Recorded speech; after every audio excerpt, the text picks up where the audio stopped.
welcome back to my channel, and if you're new, welcome. My name is Meg, and today I'm going to be talking about dyeing my hair.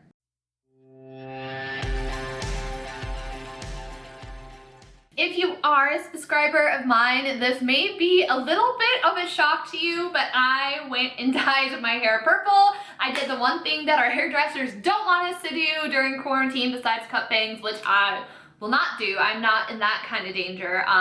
But I did decide to go for it and dye my hair. So today I just want to walk through the brand that I use, the product that I use, why I picked them, and give you guys a little bit of an update. So this video is going to be coming out probably a week or two after I actually dyed my hair, because I want to document how this is going to fade, just to better serve you guys so you can have a better idea of this brand if you are considering it, what it looks like as time goes on. I have been wanting to dye my hair colors for years. Honestly, since I was in high school, my mom always said no.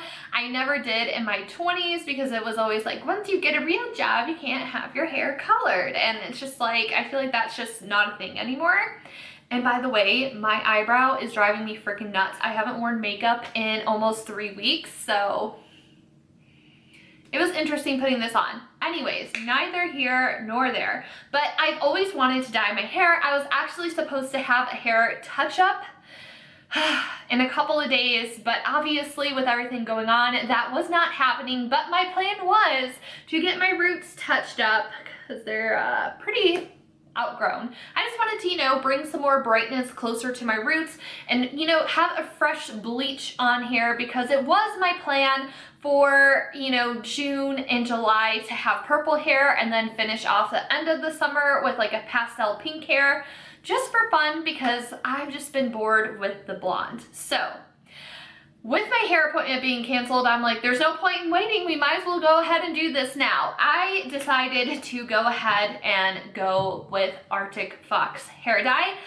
The last couple of years, actually, I've really been paying attention to different brands and what people's hair looks like as that brand fades out, and just kind of really doing my research. And one thing that really sold me on Arctic Fox was actually somebody that I know in real life has used the brand before and does use the brand currently in her hair. And she said that she would always just mix in with conditioner, because for her job, she couldn't have colored hair. So she would just mix it in with her conditioner to give her a little bit of color over the weekend, and it would wash out. So she said that it washed out really nicely. It faded really nicely. Of course, Kristen Leanne, who is a YouTuber on here, this is her company. She founded in like 2014. So I've seen her with many a hair color throughout the years, and there's a couple more reasons why I wanted to support this brand.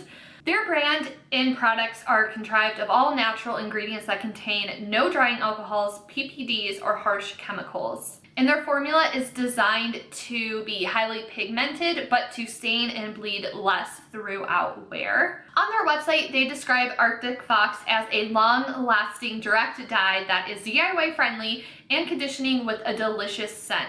Another thing that I love about this is that 15% of their profits are donated to saving animals.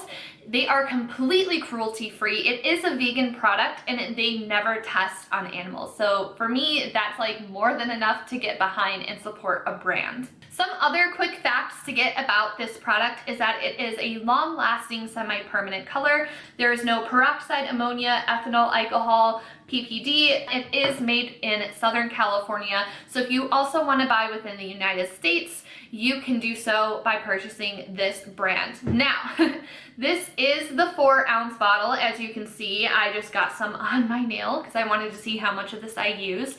And there's also an 8-ounce bottle. The 8-ounce bottle my husband accidentally threw away because it's empty, but the first color I used was Girls Night, and I'm going to put swatches from Arctic Fox's website up here so you guys can see something other than me talking at you.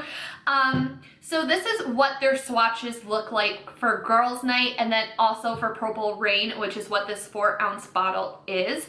The 8-ounce bottle retails for $16.99 and the 4-ounce bottle retails for $10.99.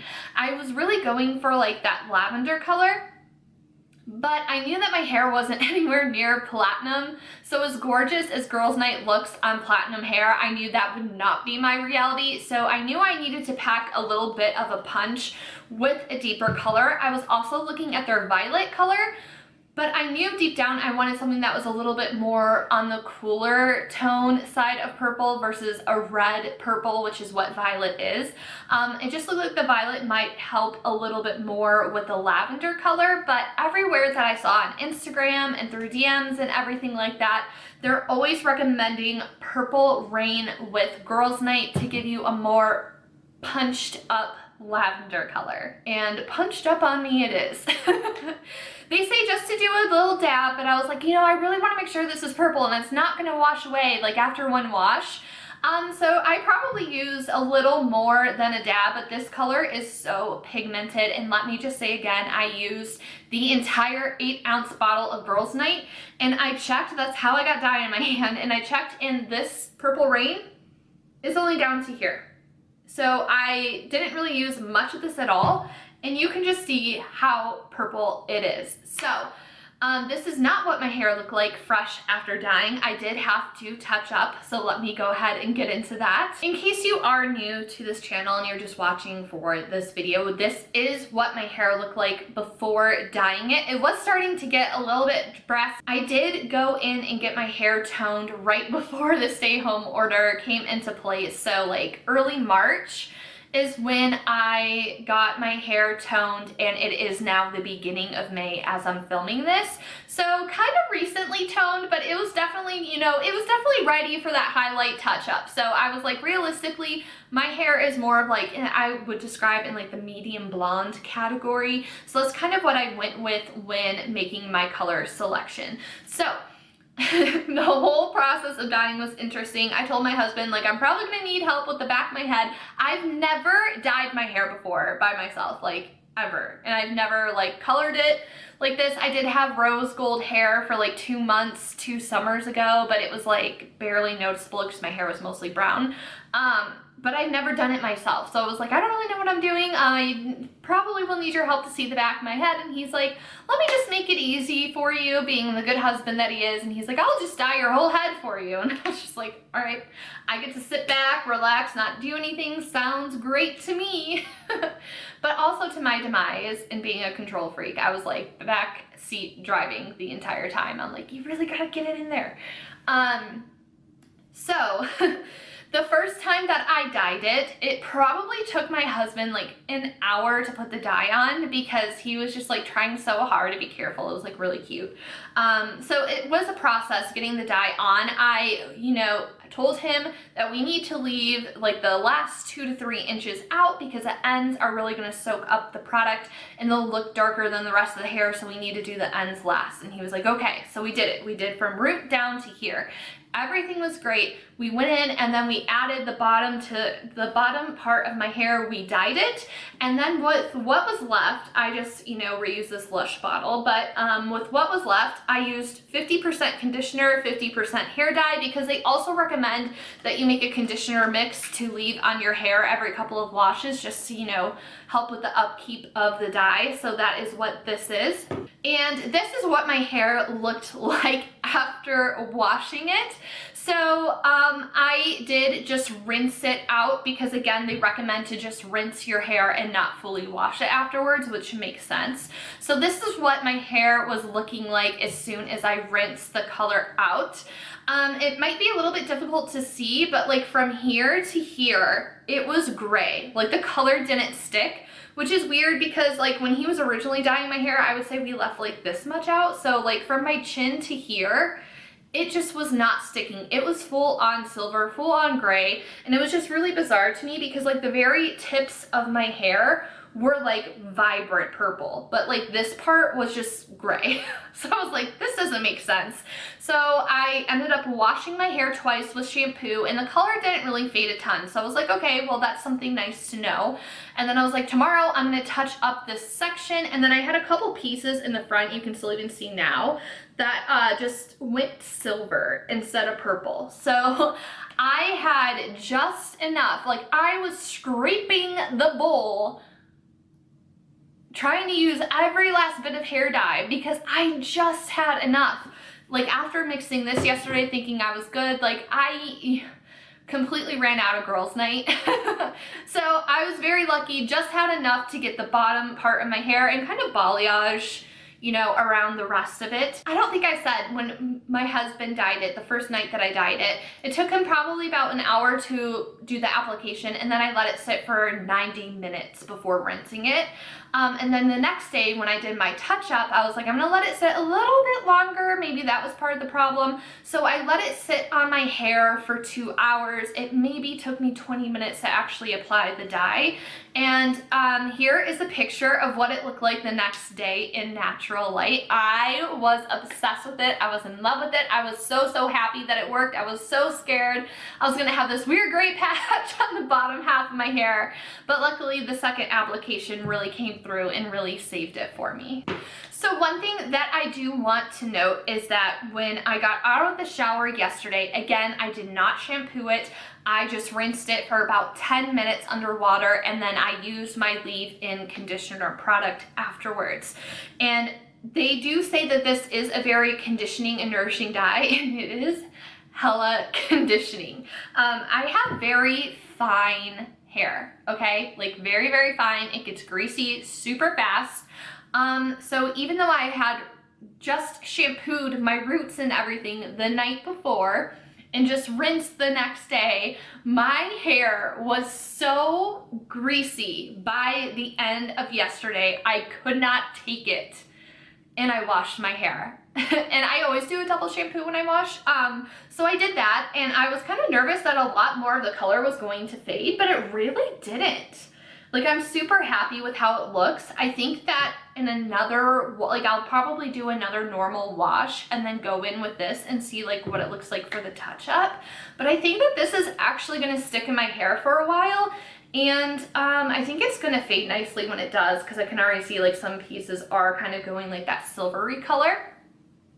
And it just looks about 30 shades of purple because, again, the underneath of my hair is like my natural hair color, because when I was supposed to go in for my hair appointment, it was supposed to be like a full head of balayage. We were gonna switch from highlights to balayage. So yeah, this little underneath part, last time I, you know, put bleach in my hair, we only did half a head of highlights, not a full head. So this is kind of what it looks like on top of my brown hair. But I really do like the depth and dimension that has been created with it.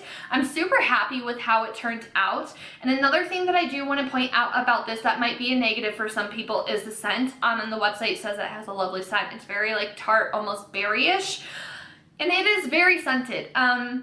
You kind of get used to it as the dye is just sitting on your head, because that's another thing. I also use like a plastic bag around my head to like keep it heated and like more moist, even though it was a very conditioning dye. That's just what I did. And you get used to the scent of it. However, when I washed my hair last night and I used my shampoo, it still strongly smelled like the hair dye. And like today it smells a little less because it's like I'm smelling more of like my texturizing spray. So it is very scented. If you're very sensitive to scents, it's just something to be cautious of and to expect. And I also will say, even though I washed my hair last night, my hair is still pretty heavy. Like, it is very conditioning. Even though I curled my hair, I used so much texturizing spray. It is still sitting pretty flat on my head. My hair still feels pretty heavy. So it is very conditioning and it is very scented. And I definitely recommend, if you have hair as long as mine, or maybe even like, I would say like any hair that is at least this long, I would recommend buying 2 bottles of Girls Night just to be safe, and then that way you have some to touch up throughout the whole process. But if you have thicker hair, you're definitely gonna need more. I was talking to somebody else that strictly used Girls Night on their hair, and they had just freshly bleached it, so it was very porous. They had to use 3 bottles of Girls Night on their hair to like get it to look even and to stick. So just keep in mind, it really does depend on what condition your hair is in when you start. And that is all the information. I'm done rambling. Let's see how this wears. Hey everyone, so here is a quick update. So this is what my hair looks like after 4 washes without any touch-up. So I didn't use the colored conditioner yet. I'm pretty surprised that the color has held up this much. I would say that this like bit that looks white and almost silver is definitely what happened in the wash from last night when I washed my hair. So next time I wash, I will definitely be adding the conditioner to hopefully touch up some pieces and bring some color back into those areas.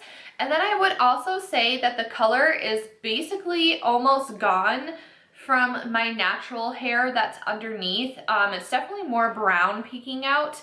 And I think like that might be what the issue was down here with the color not holding. I don't know if like it wasn't, you know, the ends didn't have as much bleach as up here, so I don't know what was going on with this end situation, but it seems to look more like where my natural hair color is, like it's more brown on my ends for some reason.